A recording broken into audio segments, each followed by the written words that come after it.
Traders, how are you? Marcello here, founder of the Day Trading Academy, co-founder of Speed Up Trader, where you guys can come and apply to actually use our money for just the process of 120 bucks with accounts starting at $25,000. Today we're doing the recap of what happened in the markets last week.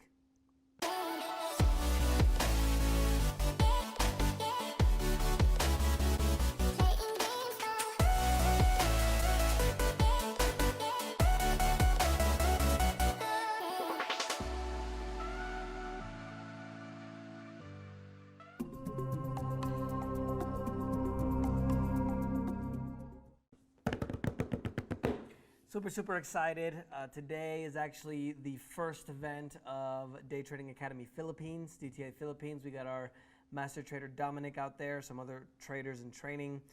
It kind of made me really reflective where I've been. You know, I've been doing this for almost 18 years now. I formally started DTA 2010 and then kind of registered everything after that. And for me, it's just kind of reflective.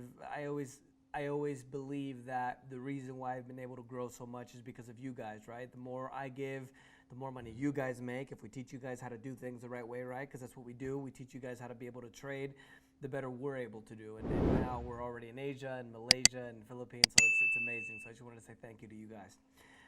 Want to remind you, podcast is available if you guys want to listen rather than watch the videos. iTunes, Spotify. If there's any other platforms that you guys hear the podcast on that isn't available, or you guys haven't been able to find it, just Google Day Trading Academy or find it by searching Day Trading Academy. So let me know here in the comments, okay? Overall for the week, the markets were negative. Dow and S&P 500 had their worst day in a month on Tuesday, and nearly a month. Overall for the week, the Dow was down 0.45% for the week, but up 7.19 for the month. The Dow actually had its best June since 1938, up 14% in 2019. We're now in the first half of the year. S&P 500 is down 0.27% at 2941, the best June in the S&P 500 in over 60 years, with stocks climbing 6.9%. Also, S&P 500 set a record high on June 20th. The 17.4% for the year for the S&P 500. The NASDAQ 0.32 negative for the week, up 7.4% in June, the best month since January, and it's up over 20% in 2019. So overall, it's been a pretty good first half of the year in 2019. Remember, we had the worst December since essentially the Great Depression since 1929 in December. So last December, 2018, we had the worst December, literally, I guess we can just say ever almost, right? And now you can see kind of the market kind of recovering overall. Overseas markets, the Swiss government stated on Monday that it was ready to ban stock exchanges in the EU, investments in those exchanges. So basically, this is going to create a little bit of a dispute with a partnership treaty because the Swiss is ready to ban EU citizens, people from out Switzerland, investing from the EU inside of Switzerland. A surge in German shares also helped European equities, had its best first half of the year performance in the first 2 decades on Friday. I said that a little mixed up. Let me repeat that. The German shares had their best first half of the year performance in almost 2 decades, and that helped a lot of the European shares. Investors are waiting the outcome of the U.S. and China trade talks in the G20, which I'm going to tell you guys here in just a moment. And Latin American markets, let me finish up with the European markets first. Italy is the biggest loser, 0.73%. Istanbul, the biggest winner, 1.56%. You guys can see that the emerging economy of Turkey swings a lot more, right? Over the weeks, you guys can see that they've been either the biggest winner or loser. Mainland Europe stocks, Spain, Germany, Italy, the Norwegian countries, essentially they were down or up less than about 1%. Latin American markets, the Merval was up, biggest winner, 3.73%. The Brazilian Bovespa, say that 3 times fast, Brazilian Bovespa. Brazilian Bovespa was the biggest loser at 1.04%. African and Middle Eastern markets, the South African market, biggest loser, 1.27%. Egypt, the biggest winner at 0.41%. Asia and Australian markets are mixed. Philippines, now that we got our market out there, the Philippines was unfortunately the biggest loser at 0.69%. The Thailand market was the biggest winner at 0.76%. Big news in Bitcoin and other cryptocurrencies. the new Libra, that's a Spanish word. Facebook's new cryptocurrency is starting to allow let me go back a little bit. I've always told you guys that what I believe really is going to change the world is the blockchain, right? Because now blockchain is even being used by real estate transactions, right? It's literally going to cut out the middleman everywhere, save us a lot of money, and be able to do direct business, okay? So Libra, as you guys can see, it's not Bitcoin, right? It's something else that came, another crypto that's using blockchain. So now Libra, which is the Facebook news cryptocurrencies, if you guys didn't know, is starting to gain a lot of mainstream. Bitcoin, that's been the main reason why Bitcoin and the other cryptos exploded. Overall for the week, it was up about 18.16% at 11,530. Thursday and Friday, it crossed over the 10K mark. Over the weekend, last weekend, it was went over 11K. It's nearly tripled in price so far this year. Financial and banking news, Zimbabwe has abandoned the US dollar. They have formally made it illegal to use any foreign currency as legal tender, and they have raised their lending rate to 50% from 15 of the local currency to be able to go ahead and encourage people to use that. In the next 2 days, France, Britain, and Germany have launched what's called Instex. So the reason why the United States can still essentially control the world outside of, for example, the military is because of the US dollar and the financial system. So almost every single international transaction has to pass through the SWIFT system. And if I'm not mistaken, it's literally all transactions. So if you're going to send money, for example, from Brazil to Spain or Spain to Russia or Russia to China or China to the US, it all has to go through SWIFT, which is an American system. This is why the U.S. can essentially place sanctions on anybody and cripple a country without any military intervention, because they cripple the economy and that causes unrest, and then that helps to change governments or whatever they want to do. So the Europeans now are creating their own system called Instex, which is going to allow Iran essentially to do business with the European companies, which is going to allow Iran to kind of skirt, or allow them to try to skirt the U.S. sanctions. Now, this is big news because this is the first time that anyone has ever done it during this current U.S. kind of empire with the SWIFT system. So this is going to cause a cascade where a lot of other countries are literally looking to develop this as well. Russia's already said they're looking to develop it. A lot of countries now are bypassing the U.S. dollar. So U.S. made an agreement with Saudi Arabia, just to kind of give you a more a deeper explanation. United States made an agreement with Saudi Arabia to make sure that Saudi Arabia sells its oil in dollars. So everybody needs dollars to buy oil, essentially. So if Russia's going to do business or buy oil, essentially they need to get dollars to buy the oil. Same with most other countries in the world. And this is the status quo. This is the way it's been seems like forever, right? Not forever, but since this since the United States empire, let's call it, okay? So now a lot of other countries are actually making direct trade swaps. So now China, instead of getting dollars to trade with Russia, the ruble, the currency in Russia, is trading directly with the Chinese renminbi or the yuan.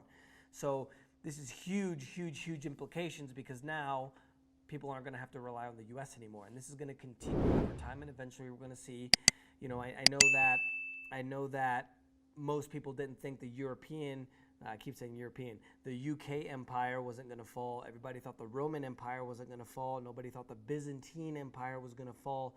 Nobody thought I already said Roman. The Inca. Pick an empire.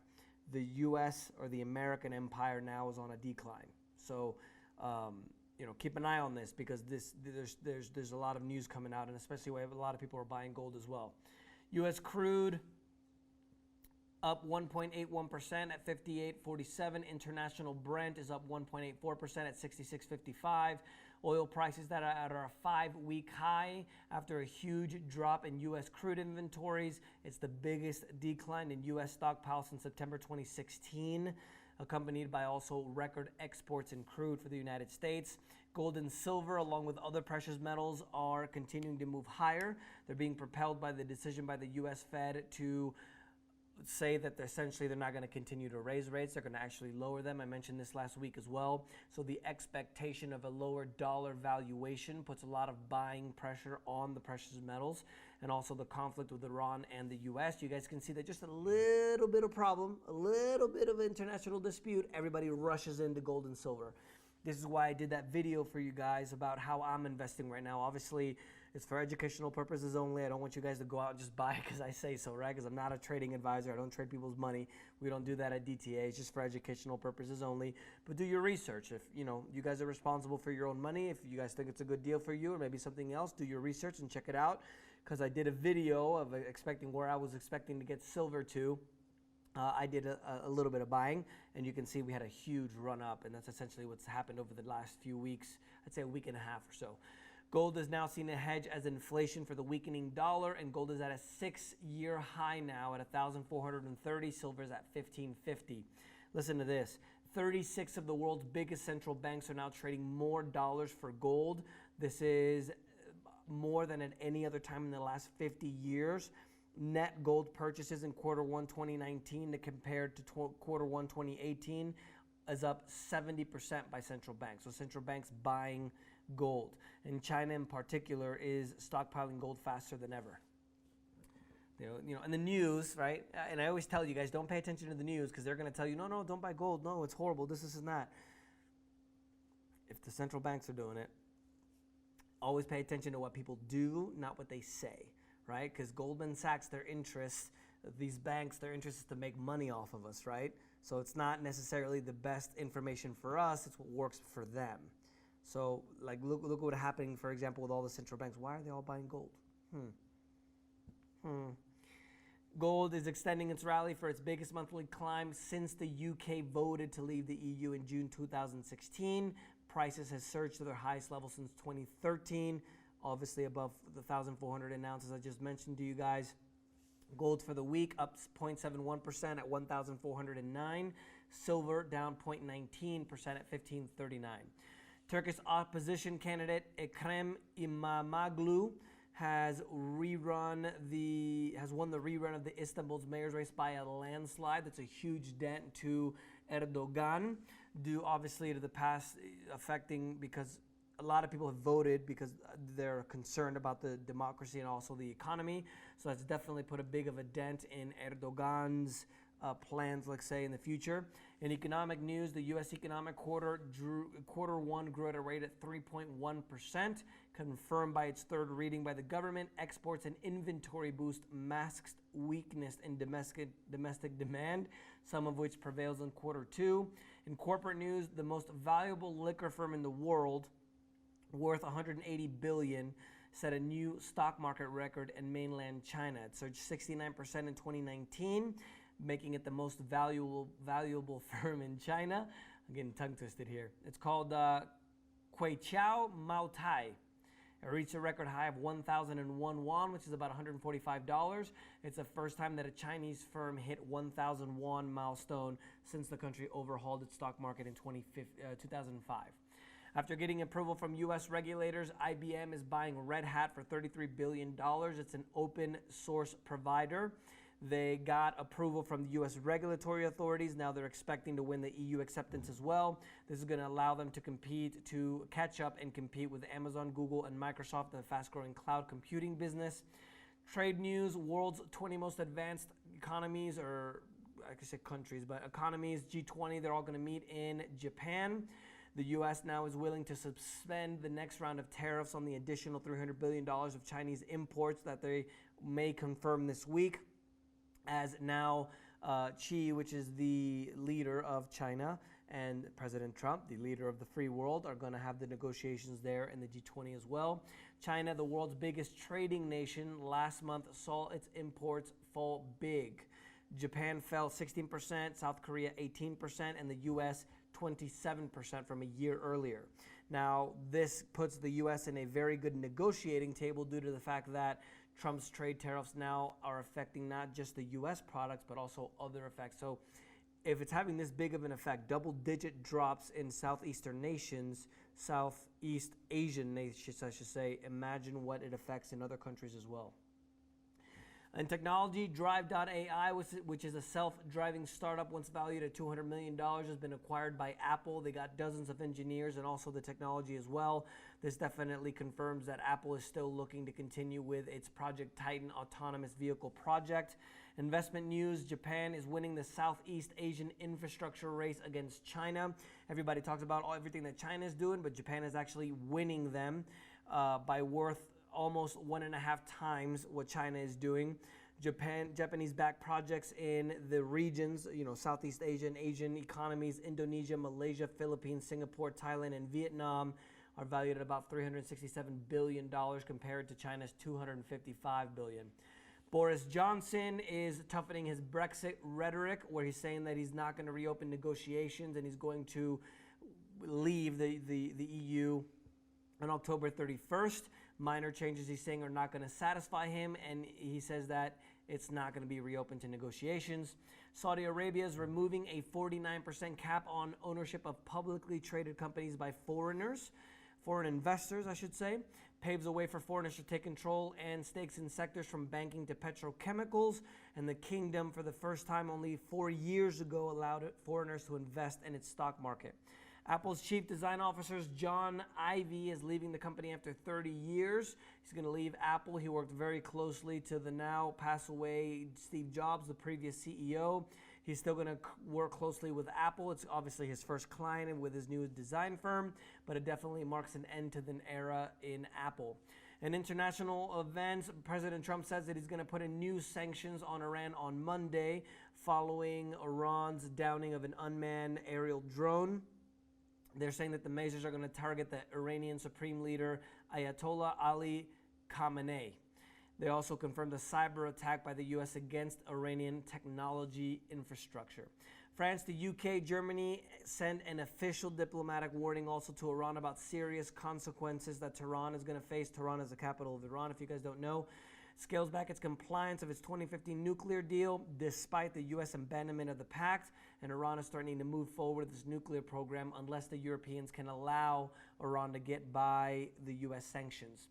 Latin American leaders seek to increase pressure on Venezuelan President Maduro, further isolating him during this week's meetings of the Organization of American States. Here are the two-day meetings in Medellin, Colombia, the amazing, beautiful city of Medellin, Colombia, where I'm based. In an unusual fact this week, authorities are urging children to stay indoors in many places in Europe as there's an unprecedented heat wave. France hit its highest record temperatures ever. Germany, Poland, Czech Republic all have record highest temperatures as well. Spain are battling firefighters in the region of Catalonia, which is where Barcelona is at. And Germany imposed speed restrictions on normally the not having any speed limit Autobahn, their interstates, so they wouldn't crack because they have fears that the pavement is actually going to crack due to the heat. One of the things I want you guys to remember as well, and I think this is really interesting because most of us kind of have short memories. Do you guys remember the extreme cold weather that we had this past winter in the U.S.?